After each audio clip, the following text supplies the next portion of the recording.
My name is James Leonard, and I'm the UK lead for Google for Education. And I'm Kirri Gooch, and I'm the London lead for Google for Education. If I shout, oh, perfect, I'm on, good, okay. And we're thrilled to be here with you guys today on this glorious Monday morning. Thank you for taking the time out of your schedules in what I know is a really busy time of year. So in the next 15 minutes, we're going to share a little bit about what we've been up to at Google for Education for the last year, the work that we've done with LGfL, and some highlights from LGfL schools. And the way that we're going to do this is by what we're calling a 3x3. So we're going to share 3 things that we know to be true about educational technology in London today, 3 examples of change and transformation in London schools, 3 resources for you to take past this 15-minute segment, and 1 final message. So first, what are some things that we know to be true? In our roles, we get to talk to a lot of teachers, a lot of head teachers, and IT managers, and we get a bit of a bird's eye view about what's happening in schools in London, across the UK, and also across EMEA, and even globally as well. And the first thing that I know to be true is that in 2018, cloud is here. And a cloud-first mindset is necessary. The conversations that I'm having today with teachers are about how do I enable anytime, anywhere access to learning resources. With head teachers, it's about how do I generate cost savings and benefits by moving my data to free cloud platforms. And this isn't just happening in education. It's happening in businesses as well, in nonprofits and in the public sector. Just a couple weeks ago, Airbus announced that they were moving all 165,000 of their employees away from legacy systems up into G Suite for Enterprise. And many of these decisions are being driven by security. Gartner recently published that there are significant security benefits for storing your stuff in the cloud than hosting it on-premise. Quite similar to perhaps it being a bit more safe to put your money in a bank than to bury it in the backyard, perhaps. So these changes are happening. And the conversation isn't necessarily about should I move to the cloud anymore, but it's about how do I better enable change while I'm making that move to cloud services. The second thing I know to be true is that GDPR is here as well. Now, this 4-letter acronym may just make people a bit anxious, or it may not. That's totally fine as well. But what I'm seeing is it is the most monumental privacy and data regulation that's come into force in Europe in the last 20 years, and it's an inflection point.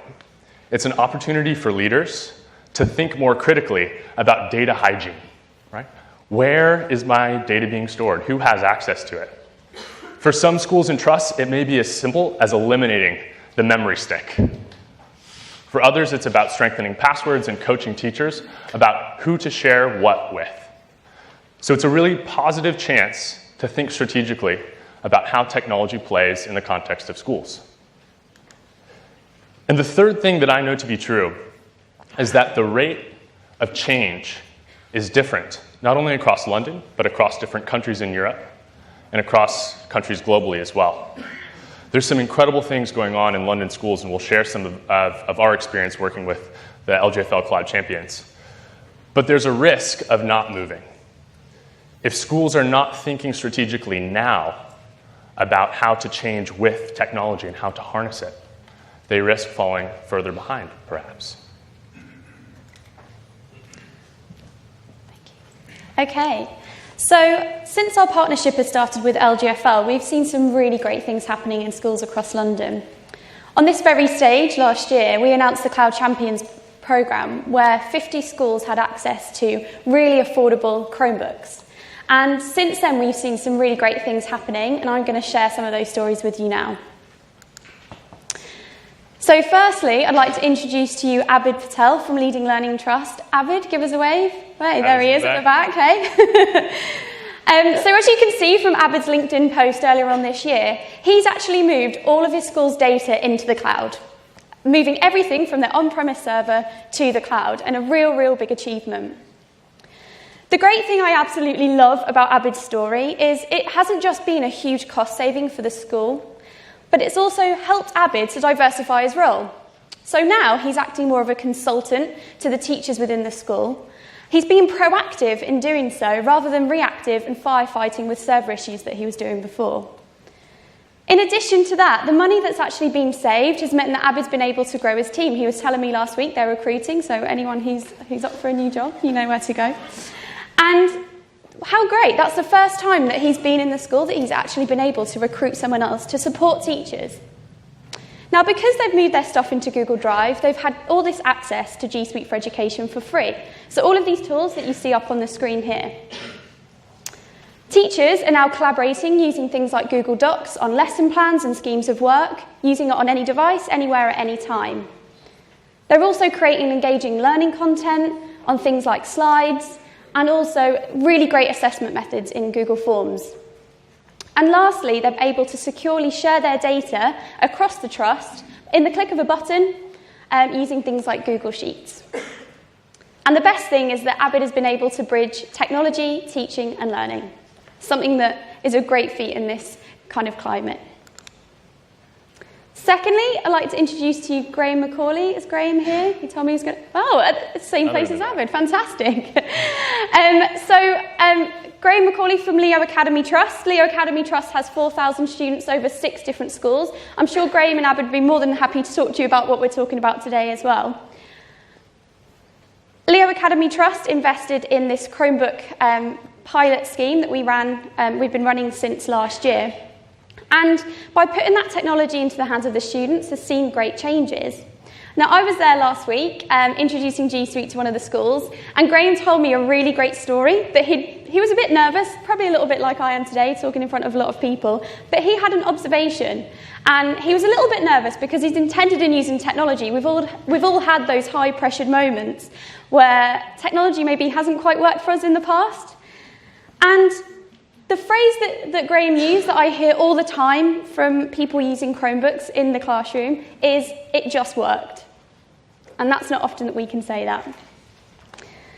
The second thing that Graham talks often about is the fact that even though they've made this investment in technology now, that's actually going to result in savings over the next couple of years.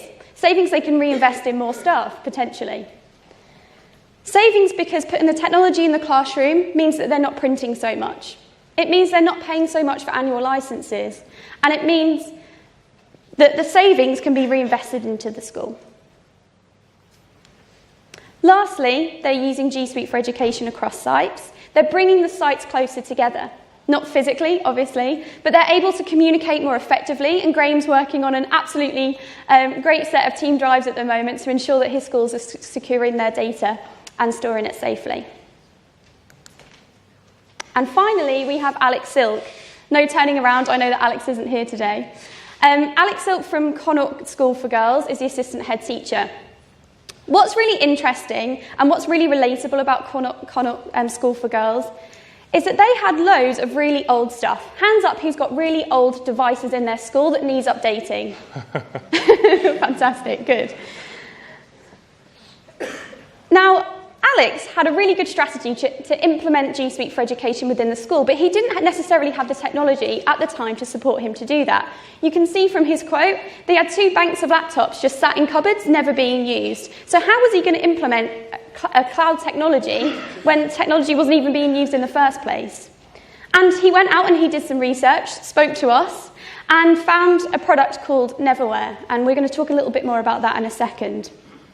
What that's enabled him to do is to convert all this old equipment into brand new Chrome machines. He's put the technology in the hands of the students. Now you can see that actually the laptops are booked out 21 out of 25 periods in a week rather than twice a year. That's a phenomenal change just by paying out a small amount. What the most relatable thing about this story is that we all have old devices. Everyone put their hand up then. And actually, we don't all have the budget to be able to purchase new ones. But actually, by using something like Neverware, it means that we can access this technology now. So beyond this 15-minute session, what can you use in the context of your schools and trusts to kind of move this conversation forward? So we wanted to share 3 things. But first, we're going to start with the baseline. We're starting at 0 before moving to 1. Before you can move into change with teaching and learning resources and harnessing the cloud and extracting value from it, you need a solid foundation. How many of you recognize Maslow's hierarchy of needs from, yes, before you can get to self-actualization, right, the learned individual, you need to have the basic psychological and safety needs, the basic needs met. But I'd argue that before you can get to real change in the classroom with technology, you need to have a solid infrastructure. And that's why I'm thrilled to hear the commitment that John and the LGfL team are making to powering broadband across London and beyond that will help schools make this digital transformation. The second is, once you have that internet connection, how do you take advantage of cloud tools? Now, many of us in the room may be in smaller schools without the technical resource and expertise in-house to set up something like G Suite for Education.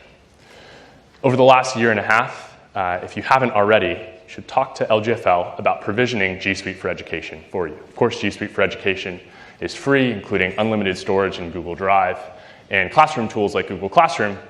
But LGfL has a service, a free service, that will sync your existing usernames, passwords, and identities into G Suite for Education. So your students are logging in with the same username and password that they know, your staff are as well, and it can make the technical transition that much easier. So you might be asking, okay, so we've got this, we've got Google for Education, we've signed up, we've provisioned our domains to have this access, but how are LGfL and Google supporting us in doing so? Well, since September, Ollie Trussell, who's sat down the front there, give us a wave, Ollie, hello, has been actually hosting at least one training session a week at the Google headquarters in London. And since September has trained over 500, maybe some of you in the room, 500 members of staff across LGfL schools, over 300 different LGfL schools, which is a phenomenal amount in such a short space of time. All of that training is absolutely free, and we're still committed to providing that training for you. So we've popped the link up there in case you want to go and get registered today. If it's just G Suite 101 or wanting to get to know how to use Chromebooks or maybe some advanced technical training, there's something for you. So please go ahead and have a look. Just by show of hands, raise your hand if you've come to visit us at our Victoria offices to do a bit of training. Fantastic. So there's both teaching and learning training as well as administration training for the more IT-centric folks in the audience. Last but not least is something that John alluded to, which is what we are thrilled to announce at conference this year.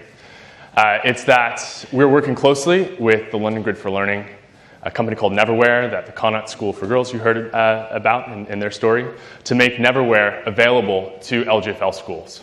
So if you have old kit, we know there's a lot of you out there, we want to know how much old kit you would transform so that we can better work with LGfL to provide this across London.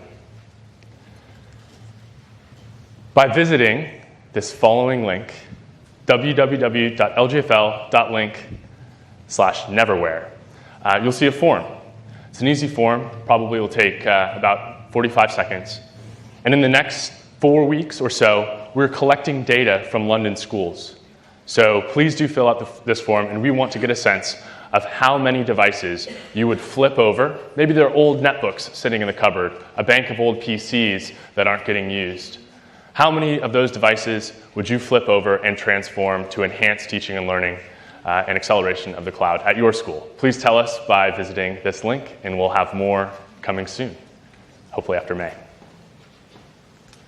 So finally, I'd like to say thank you. We have got a stand today, and we will be in and out of the different sessions that Ollie's hosting. So feel free to come and have a chat with us. But thank you. Thank you.